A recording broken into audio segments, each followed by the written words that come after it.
Txinatik Euskal Herrira topatutako aztarnategietan dultzainaren aurrekariak dauzkagu.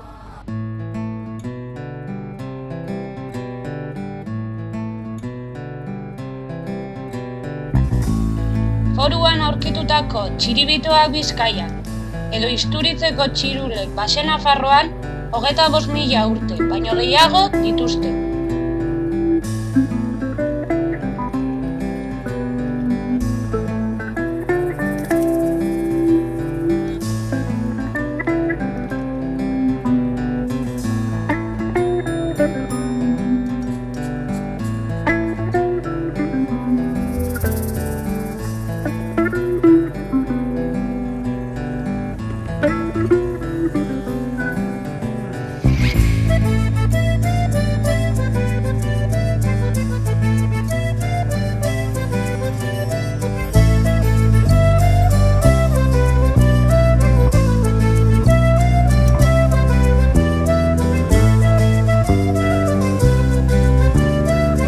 Mediterraneoko itsasotik izan ziren zibilizazioetan haizezko musika tresnak ezagunak dauzkagu, eta behar bada mil bikoitzekoak izan zitezkeen. Izan ere, gaur egunera arte ahokoak ez zaizkigu ailegatu.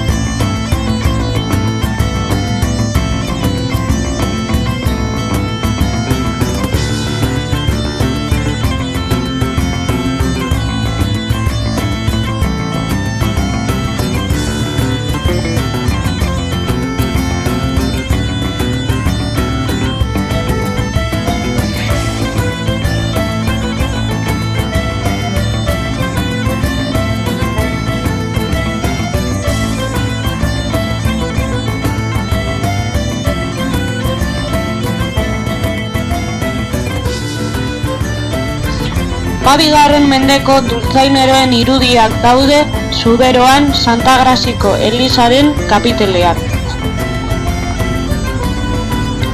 Alexanderren liburuan alboke izenarekin dultzainaren aipamena egiten da.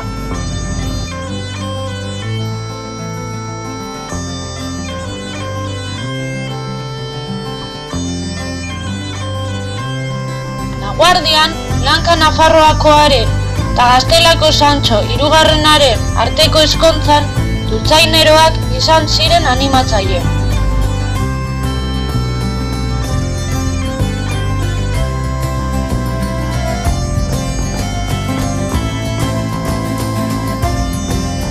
Guillén, Baskonia eta Akitaniako dukea, Okzitanierazko koblakaria izan zenak 12. mendeko gurutzadan hartu zuen parte.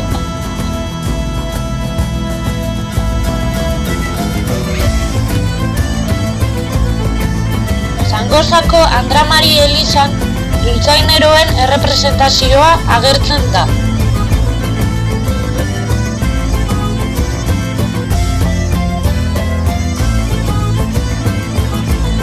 Hirugarren mendean, Teobaldo Lehenengoa, Nafarroako errege, trobalaria deiturikoa, olerkaria eta musikaria izan zen. 5. mendetik gora, dultzainaren evoluzioaz ez dakigu ezer. Baina 13. mendean, musika tresna batzuk sartu ziren Europan, arabiar zibilizazioarekin harremanetan gurutzaen bitartez. Edo 13. mendean, arabiarrek sartuak izan zitezkeen penintsularen hegoaldetik.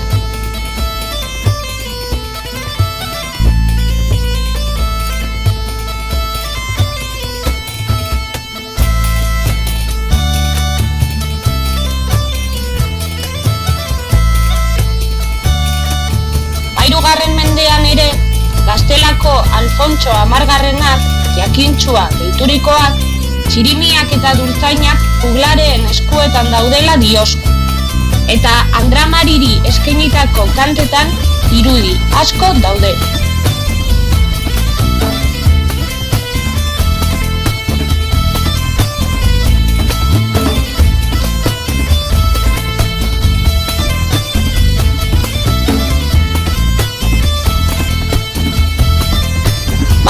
Mendean, Kodigo Manese irudiekin egindako korteko maitasunezko iskribua Alemanian dago. Bohemiako Wenceslau bigarrenari eskainia. Bertan, trobadoreek musika tresnak erabiltzen dituzte, besteak beste dultzainak. 14. mendean ere, Gironako katedralaren zileria gotikoan egurrezko irudietan aingeruak dultzaina jotzen agertzen dira.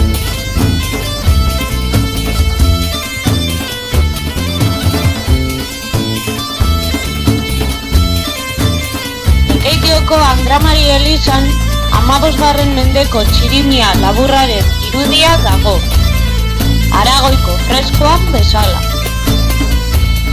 15. mendean, Italian, Angelikoren Kristo goratuan, txirimia luzeak eta laburra agertzen dira. Jardin d'Amour irudian bezalazi. 15. mendean ere, Hans Melin Flandiarraren azken epaiketa izeneko triptikoan badauzkagu dultzainak.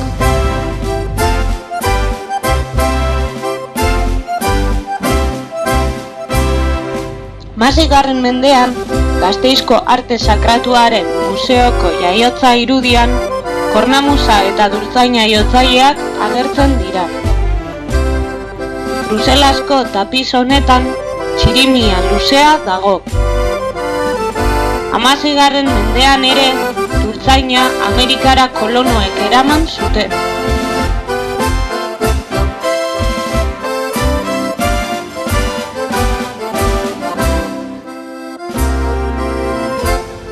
Zazpigarren mendeko ura flamenkoaren prozesioan Anberesen txirimiak ditugu. Italian ere Filippo Bonanire irudia dugu.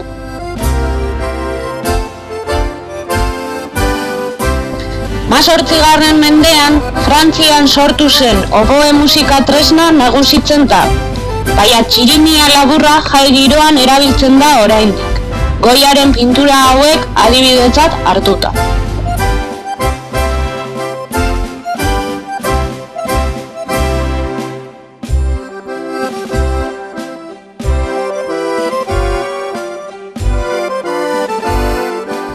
Meretzigarren mendean, bai Europan, bai Amerikan, topatzen ditugu dultzainak.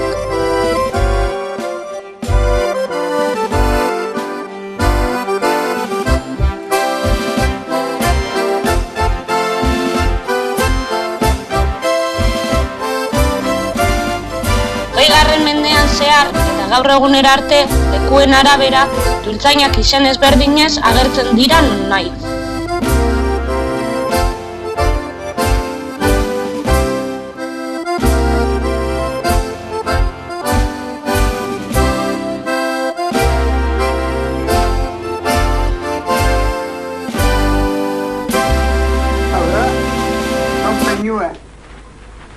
Hau egiten da urritze makile izerdi dauken denboan. Maiatzan erditik gora eta beltan ebaki bildu da atzen errenagen zeuratu bitxuluein da hartzen ziren jotzen. Da gue gazte denboan ala ezautu ginen guk inguru hontan. Hartzaileke urrun etortzen ziren menditik esene egin. Da sonprinu eskuntzela.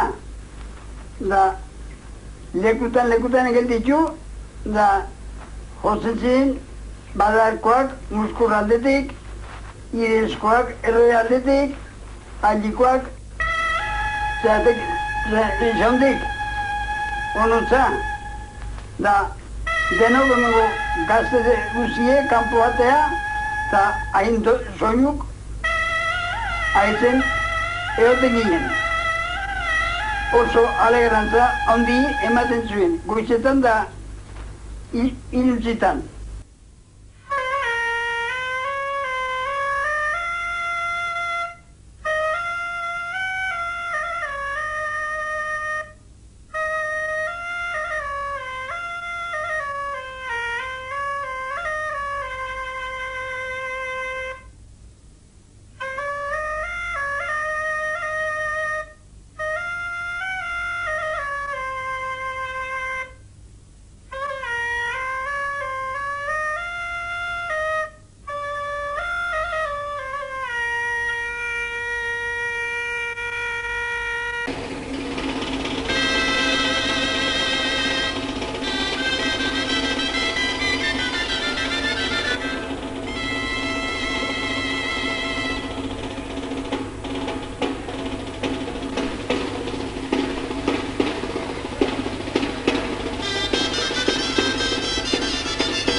Hogeigarren mendean, 1900 urtetik 1960 urtera, lan honetan, Barakaldotik zebiltzan dultzaineroak aipatzea merezi du. Lehenengo Sarratu, Errekaortu Arnabaleko artzaina. Arratian jaio omen zen, eta 1930 urtearen inguruan, ardi batzuk saldu ostean bere morroiak hil egin zuen. Izan ere, morroia epaitua eta hiltzera kondenatua izan zen. Bere dultzaina, alpaka zilarreztatua, lehenengotariko galdarak egiten, Oksitaniako Tulusetik etortzen zen pradere anaietako batek egina izango zen. Bigarrenez, Ibarretxe. Liman jaioa. Arnabaleko mehatzen kapateza izan zen, eta 1950 urtearen inguruan hil egin zen. Berak, posturak irabazi izan zituen. Besteak beste, Ugartetik Kastrora dultzaina jotzen gelditu gabe joan zelakoa. Bere dultzaina, latoi nikelestatua edo kromatua, hau ere pradere anaietako batek egina zen.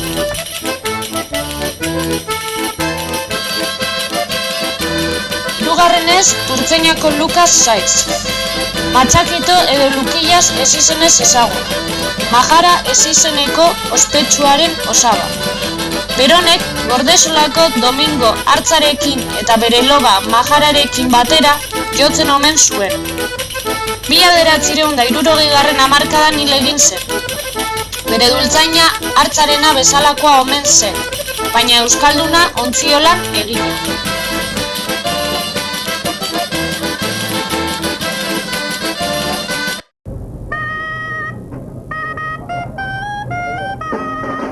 Azkenik, Isidro eta Kuadrado Montalban anaiak.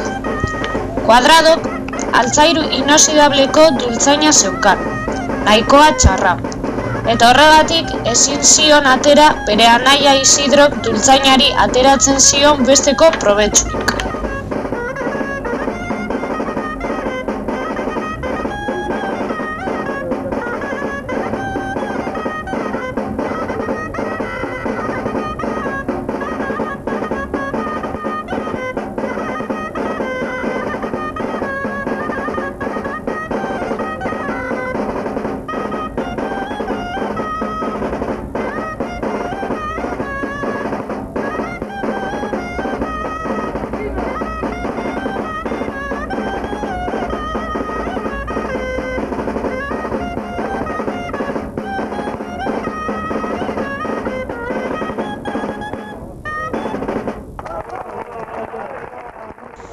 Isidro Montalban edo Pinokoa, Erreka Hortuko harrobien gainekoa.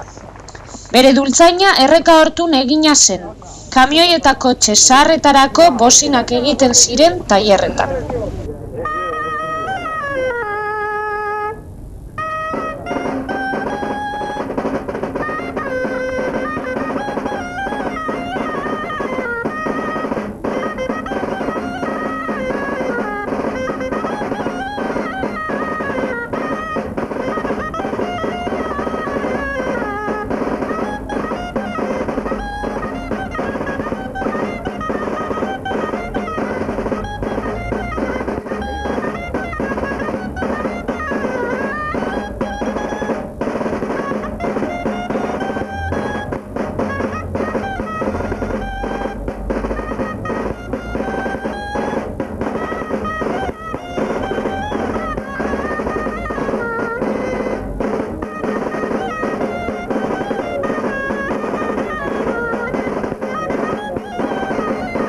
Ez dugu aipatu gabe utzi nahi Bakio Lutxanakoa. Ezer gutxi dakigu berataz, baina Isidro Montalbanek berak gaztetan ezagutu zuen Bakio izeneko dultzainero bat, Lutxanan bizi omen zen.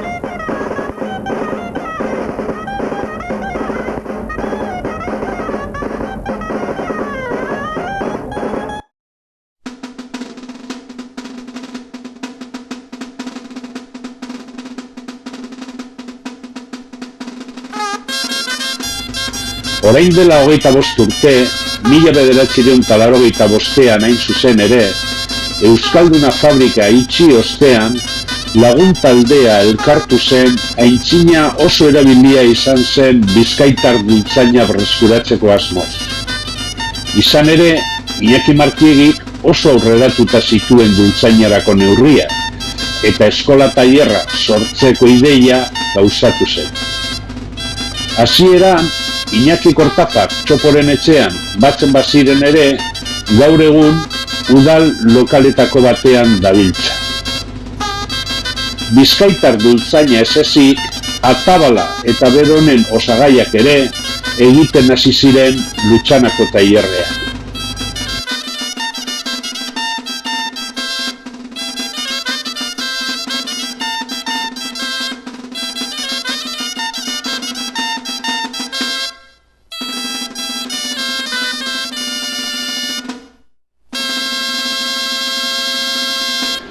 Hauze dugu bizkaitar dultzaina metalikoa edo latoizkoa hain zuzen.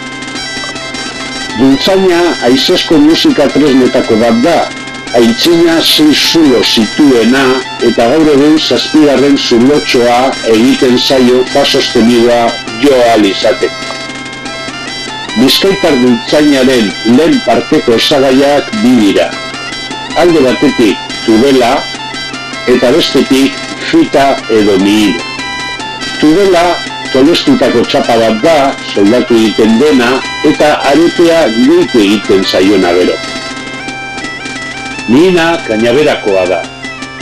Kainabera batzeko Lutxanako lagunak urtero joaten dira Ebro ibaiaren adarretako batera, Zidako zerrekara hain zuzen. Urtarrieko edo otsaileko hilbera. Hilberan batu behar delako, kainaberaren izerdia txikia denean.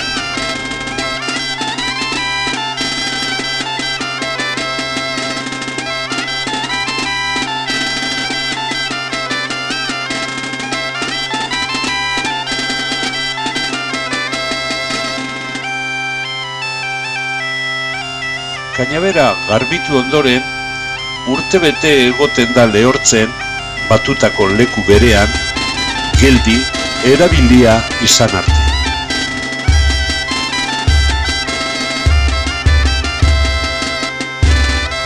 Kañabera, behin neurrira ebakita, lau zati egiten dira.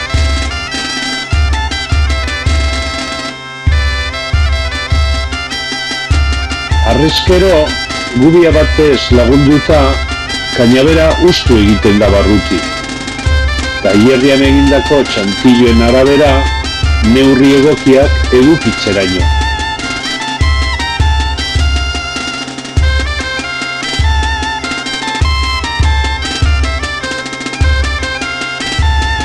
Kañaberaren maila jeisteko, erditik kanporantza ebaki behar da.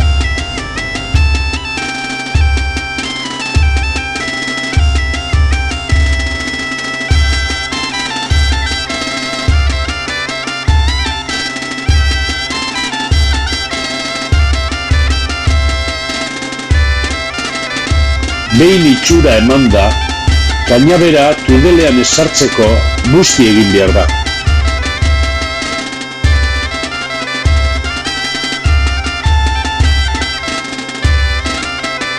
Fitaren atzeko aldean ebaki batzuk egiten dira, tudelean egokitu ahal izateko.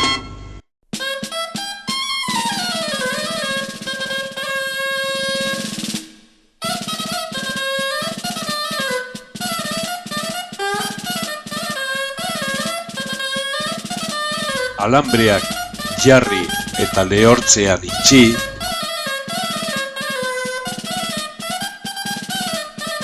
behin lehortuta dagoenean, alambreak ariaz estaltzen dira,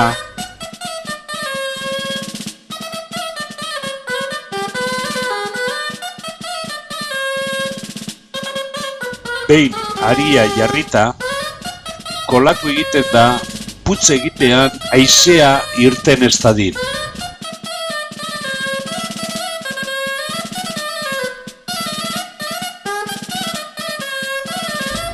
Lehortzen utzi eta gero, lijatu egiten da itxura emoteko.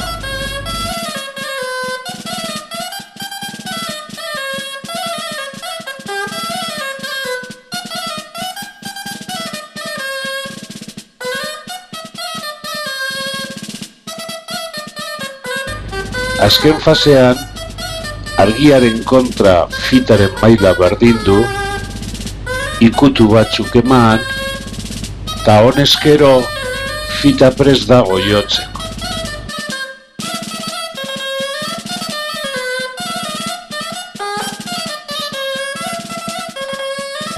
Jarraian, gultzainaren bigarren parte luzea edo kanpaia egiteko urratsak azalduko dira.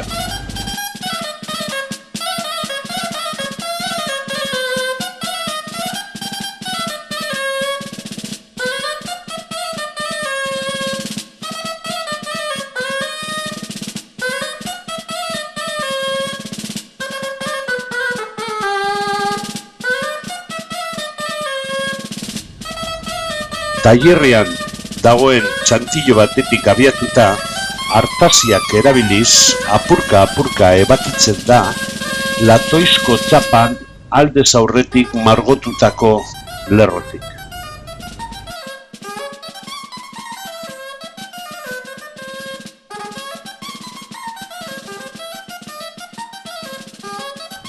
Behin latoia ebakita, sopleteaz bigundu egiten dugu txapia eta gori-gorian dagoenean prest dago tolesgarri bihurtzeko.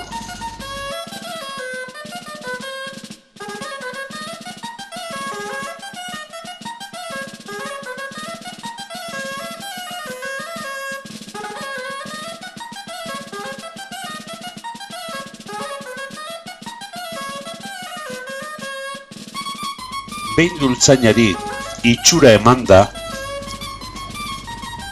128-128% dun zilarrezko makiltxoa erabilita eta antioxidatzaile batzuen bitartez, soldatu egiten da sopleteaz.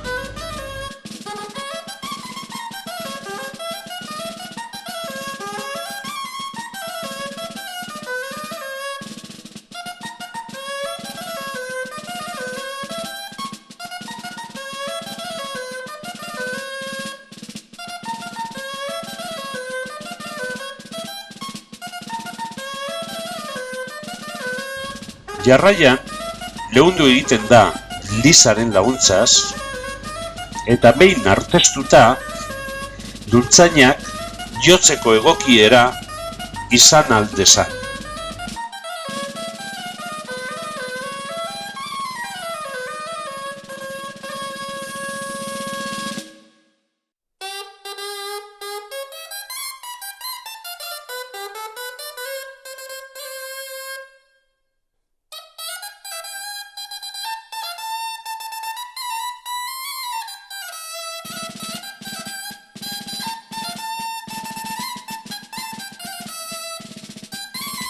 Dultzainaren zuluetarako ardatzak markatu egiten dira grabil baten bidez.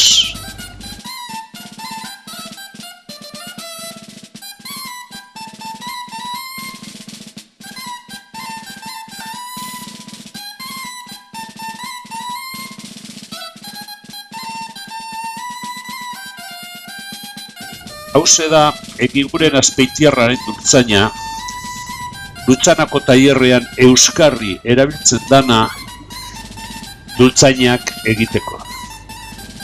Eta txantilloaz baliatuta, zulatzeko makinan egiten dira zuloak hain zuzen.